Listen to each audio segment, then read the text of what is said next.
How you doing? So is Platinum Pass worth the $10 offer? So I saw this video when it comes to Profhov. It said like a part of the offer alone is worth $10. So what was he talking about? So let's take a look at it.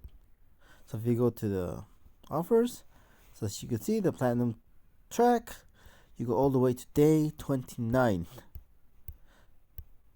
So there is a catch when it comes to this offer. When you come to this offer, you have to be Paragon. So let's look at it. Where is it at? There it is. You're guaranteed, I believe that's a feature 6-star. I believe it should be a feature 6-star, and you get to choose which one you want out of the two crystals. But as I mentioned, there is a catch. You do have to be Paragon. So is this worth the offer? I think this is probably the best $10 offer Kabam has given. So if you're a Paragon player and if you have the money to spend, it's worth it. But if you're not a Paragon player, is it worth it? So I don't think so, because you don't get that guaranteed 6-star. So when it comes to my thoughts, when it comes to spending money in the game, obviously if you have the money, go ahead, feel free to buy whatever you want, but you don't have to spend money on the game if you don't want to. If you're not a very competitive player, or you have no expectation on the game, then you should not have to spend any money on the game. Having said that, that's probably one of my biggest fears when it comes to becoming Paragon. That's why I don't really feel like I want to be Paragon, because of this situation where if I was Paragon player, I would have probably spent $10 on this offer. Now, since I'm not a Paragon player, would I spend $10 on this offer? Probably not. Not likely. Pretty unlikely. So, yeah. So, as you know, that's Kabam marketing.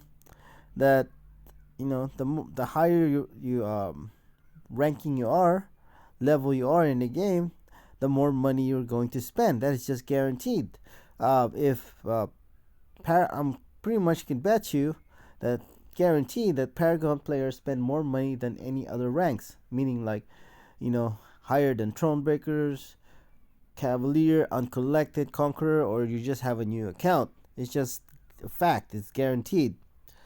And I'm probably say that it's probably close, but even though most players are not Paragon, that Paragon players spend more money than all the other levels combined. You mean Thornbaker, Cavalier, Uncollected, and new accounts. It just makes sense because to be competitive in this game, you have to spend money, and to become Paragon, you pretty much have to spend money in the game as well. So yeah, so that's kind of my biggest fear when it comes to becoming a Paragon. Being a Paragon, that means I'm probably going to be spending more money than I should have, and I probably would have bought this offer. I'm not saying it's a bad offer, but I think it's you know a really good offer if you're a platinum, if you're a Paragon. So, are you going to buy the platinum track? Is it worth it? It's up to you if you have the money for it. I think that obviously the best one is if you're a Paragon player, and it's gonna save you way more units, because if you're gonna spend like what, $10 on the unit offers, the $5 unit offers a month, or what do you call that, the sigil for a month. This is probably better than the sigil. If you are a Paragon, Thronebreaker is not a bad offer, but I just don't think it's worth it compared to a Paragon player, and that's what I think. That's probably why it's. I don't know. It's necessarily a bad marketing for Kabam, but when you see something higher offer, for you kind of don't feel as good as buying the lower offer. You know what I mean? For the same price. So when I look at these two offers, right, I'm like, okay, why would I want to get the Thronebreaker when I can get a better offer if I was a Paragon, guaranteed me a 6-star, right? So I just don't. I don't know if that's terrible marketing for Kabam, but I don't think it's a good idea. but it does makes you want to spend more money if you are a Paragon player. So what are your thoughts when it comes to the Platinum track? Thank you.